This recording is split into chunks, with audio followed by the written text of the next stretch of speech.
in mechanical terms, they can put up a new candidate. We all know it isn't easy. Normally, the vice president would be the front runner, but there's not a lot of support at all for Kamala Harris. Lukewarm at best. I can absolutely understand why. This is the party of peak diversity, though. So how do they pass over a woman of colour? She's not black. She doesn't have Afro-American heritage. A lot of people get that wrong. But how do they pass over a woman of colour? And if it's not Harris, who is it? Well, I think that the key question here again is a matter of what I would call the moral courage of the leadership of the Democratic Party. They need to be willing to say Kamala Harris was chosen on the basis of identity politics, and we didn't expect that she'd become president. And we need somebody now who will be presidential from the get-go. And so we need an open convention, and this is a really rare thing. But if the top brass can step up to the plate and be honest with the American public, I think that alone would impress a lot of voters.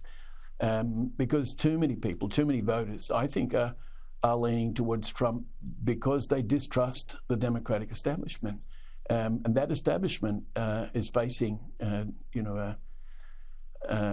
well, you could say a debacle of its own making. They haven't shown enough forward vision.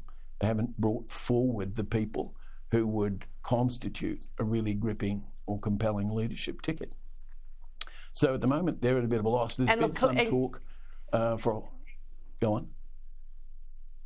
No, you please go on. Yeah. I was just going to say, there's been talk, for example, of wanting to get Hillary Clinton to make another stand. It'd be interesting to see how that went. Or of getting not so much another rerun, but getting Madam Obama to step up. And she's indicated, as I understand it, she has no interest in running. One wonders whether if the Democratic leadership was to say, well, listen, for the sake of the party, we have to have somebody, and it really has to be a woman, and preferably a woman of colour, and you're the perfect candidate. Please, please, please. But again, that's not, it seems to me at the moment, what's happening. There's been talk of Gavin Newsom stepping up, but he doesn't have much time, and he's a relatively colourless political figure. So they've got a real dilemma on their hands. Absolutely, and I look, having worked in a political office at the White House administration, we know that Biden's clearly not running the country, and that begs the question: who is running America? Because it is not the president, and that in itself is debasing democracy. Hey, I just want to get your thoughts on France. Emmanuel Macron called that snap election. It looks like it's backfired. I mean, this is just the first round, but the far-right national rallies won 34% of the popular vote. This is a political earthquake, not just for the left in France, but I think broadly across Europe, isn't it? It is. And France, of course, ever since 1789 has been a country of revolution and political change. Quite turbulent and for a long time, right through the 19th century, rather unstable. But it is looked to as one of the, as you might put it, founding members of the democratic West. And what we're seeing at the moment is the collapse, not so much of the left per se, but of Macron's attempt to hold things together with a centrist coalition. And so Marine Le Pen is doing a brilliant job from a conservative point of view. She's reshaped the Rassemblement National from the days of her father, who was admittedly a fascist.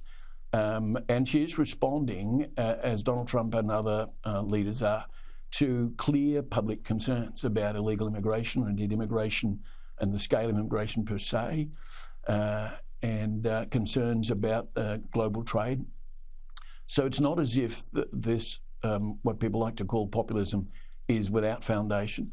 What's going to be interesting is if the results for the National Assembly turn out as they appear likely to do, either you will have the National Rally governing in its own right, which Marine Le Pen is calling for, or you'll have somebody having to form a coalition to govern.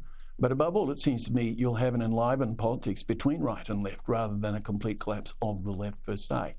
And that's actually to the good, because the issues that are on the table in the United States, in France and elsewhere are perfectly real issues. They're not an idle conjuration.